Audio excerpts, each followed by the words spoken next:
देश इतना विकासशील है और प्रगतिशील है कि भाई माँ छोटी और बेटा बड़ा हो रहा है। वो खुद बोल पड़ा कि भाई साहब मेरे को और नहीं तो मेरे को खाते ही बता दो कौन से में है, मैं मेरा गुजारा कर लूंगा।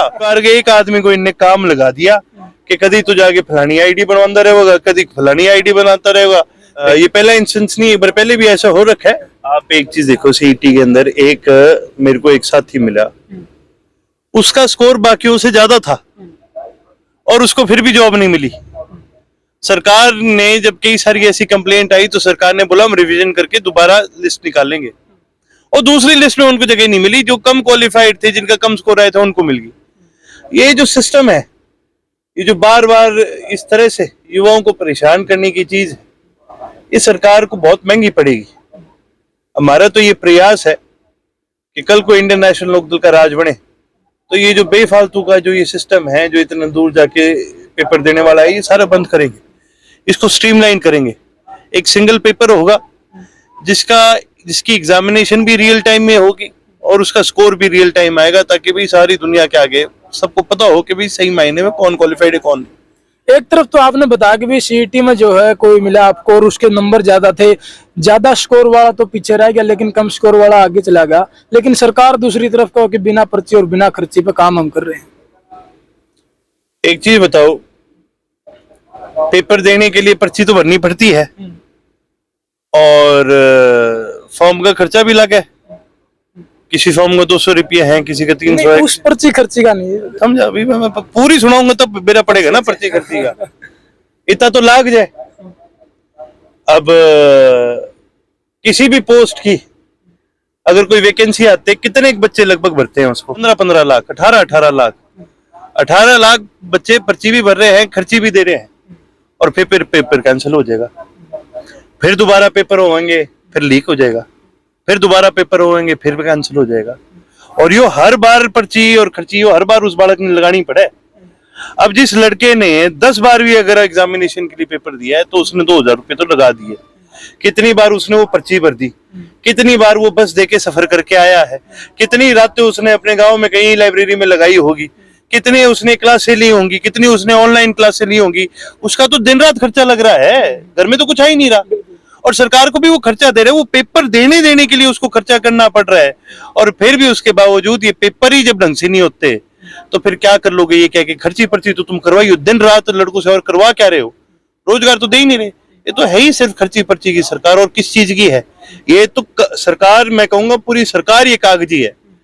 हर परिवार के एक आदमी को इनने काम लगा दिया कि कभी तो जाके फलानी आईडी बनवाता रहेगा, कभी फलानी आईडी बनाता रहेगा, कहीं रजिस्ट्रेशन कराता फिरेगा, कहीं प्रॉपर्टी की रजिस्ट्रेशन कराता फिरेगा, कहीं परिवार पहचान पत्र बनाता फिरेगा। कोई ऐसा परिवार नहीं है जिसमें एक युवा लड़का है यूं बेला बैठा हो। सारे ने काम लगा दिए सरकार ने। बिल्कुल। इस पे तो मैं आपको एक और बताना चाहूंगा, कल मैं छारा गांव के एक माता जी से मिला था, तो उन माता जी की जो उम्र 29 साल थी और उनके बेटे की उम्र 44 साल थी। तो ये डिजिटल इंडिया का करिश्मा जो है वो हमें वहां भी देखने को मिला। इस पर क्या कहना चाहोगे कि भाई देश इतना विकासशील है और प्रगतिशील है कि भाई माँ छोटी और बेटा बड़ा हो रहा है? ये अगर आप मेरे से पूछना शुरू करोगे, मैं तो मेरे पास फोन में पड़े, मैं आपको तथ्य दूंगा। ऐसी ऐसी गलतियां करी है इन्होंने आईडियों के अंदर, ऐसी ऐसी गलतियां करी है। यहाँ तक कि फैमिली आईडी के अंदर भी एक दिहाड़ी था, एक साथी था, मिस्त्री था, उसकी इनकम 5 लाख बता रखी है।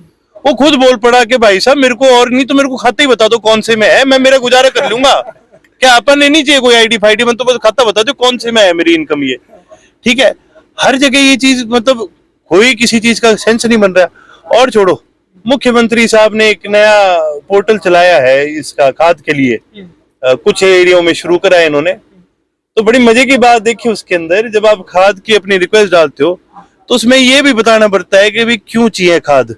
अच्छा। हाँ, तो मैं पोर्टल पे गया और मैं ढूंढ रहा था, क्योंकि भाई मेरे को तो सर पे मारने के लिए चाहिए था ना, पता नहीं किस चीज के लिए चाहिए होगी, तो मेरा वाला ऑप्शन तो आया नहीं, पता नहीं और क्या ऑप्शन देवेंगे। नहीं, हमारी दुर्गति है, पूरे प्रदेश की दुर्गति है कि ये सरकार, ये प्रदेश ऐसे लोग चला रहे हैं जिनको सिर्फ कागजी काम के अलावा और कुछ भी नहीं आता।